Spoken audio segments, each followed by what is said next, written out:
दोस्तों, मैं अधिवक्ता Swati Jain jurist legal associate में आपका एक बार फिर से स्वागत करती हूँ। आज मैं बात करने जा रही हूँ मेंटेनेंस को लेकर, जहां न्यायालय के द्वारा स्पष्ट ये कह दिया गया कि महिला अपने पति की आय का 5वां हिस्सा पाने की हकदार होती है, क्योंकि पति के ऊपर और भी रिस्पॉन्सिबिलिटी होती है। ऐसा नहीं है कि महिला के द्वारा मेंटेनेंस की मांग की जाए और पति के द्वारा सिर्फ और सिर्फ उसकी पूर्ति की जाए, क्योंकि ऐसा नहीं है। पुरुष के साथ अन्य रिश्ते भी जुड़े हुए हैं या पुरुष के ऊपर अन्य दायित्व भी है। सिर्फ एकमात्र उसका जीवन का उद्देश्य ये नहीं है कि सिर्फ और सिर्फ वह अपनी पत्नी की जीविका चलाए। और यही कहकर पत्नी की अपील को खारिज कर दिया गया है, जहां पत्नी स्टे लेने गई थी मेंटेनेंस के आदेश पर लेकर। जानकारी पूरी पाने के लिए वीडियो में बने रहिए। और अगर अभी तक आपने मेरे चैनल को सब्सक्राइब नहीं किया है या पहली बार मेरे चैनल पर आए हैं, तो प्लीज़ मैं आपसे रिक्वेस्ट करूंगी कि मेरे चैनल को सब्सक्राइब कर लीजिए, ताकि आने वाली वीडियो की नोटिफिकेशन आपको मिल सके और इसी तरह की नॉलेज आप गेन कर सके। चलिए बात करती हूँ कि इस मामले में होता क्या है। तो पहले तो हम बात करेंगे कि आखिर ये मामला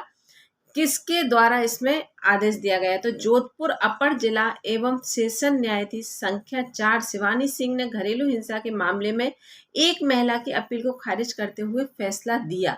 तो अब फैसला क्या दिया, तो यहाँ पर हम बात करते हैं कि इस महिला के द्वारा किस प्रकार से मांग की गई थी। तो महिला के द्वारा घरेलू हिंसा अधिनियम, महिलाओं के संरक्षण अधिनियम के तहत मांग की गई थी, और जिसमें महिला का ये कहना था कि मेरे पति और मेरे ससुराल वालों के द्वारा मेरे साथ प्रताड़ना की जाती है, मेरे साथ घरेलू हिंसा की जाती है, और इसके चलते मुझे अपने पीहर में जाकर किराए के मकान में रहना पड़ रहा है। महिला का ये कहना था कि इतनी ज़्यादा प्रताड़ना की जा रही है कि मैं मजबूर हूँ अपने पीहर में जाकर किराए के मकान में रहने के बाद।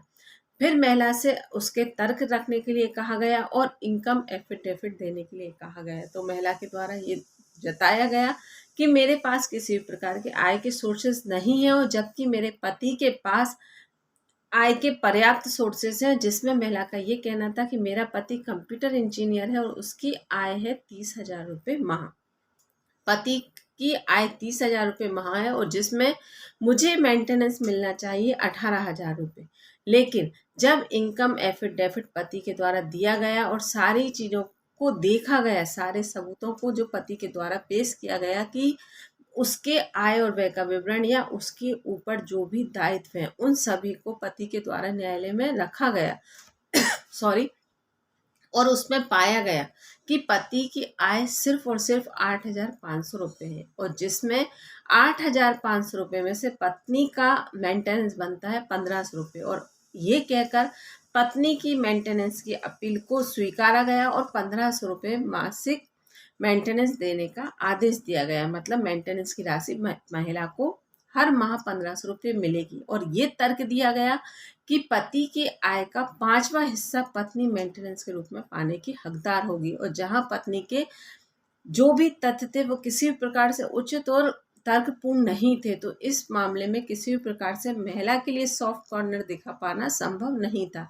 और ये कहकर महिला के इस आदेश की डिक्री दे दी गई कि महिला को 1,500 रुपये मिले मासिक मिलेगा। लेकिन महिला यहाँ पर संतुष्ट नहीं थी, और महिला के द्वारा हाई कोर्ट में अपील लगाई गई। जब सारे मामले को देखा गया तो महिला का तर्क कहीं से भी सही नहीं था, और पुरुष हर जगह पर अपने तथ्य पूर्णता रख रहा था और अपने आप को पूरे साक्ष्य के साथ प्रस्तुत कर रहा था। तो यहाँ पर हाई कोर्ट के द्वारा भी महिला की किसी भी प्रकार से बात को नहीं माना गया, और पुरुष को रिलीफ दिया गया, और महिला की 1,500 रुपये की अपील को ही कंटिन्यू करने का आदेश दे दिया गया है कि इससे ज़्यादा महिला मेंटेनेंस पाने की हकदार नहीं है, और ना ही पुरुष इससे ज़्यादा मेंटेनेंस देने के लिए कैपेबल है। और ये कहकर महिला की अपील को खारिज कर दिया गया और पुरुष को राहत दे दी गई।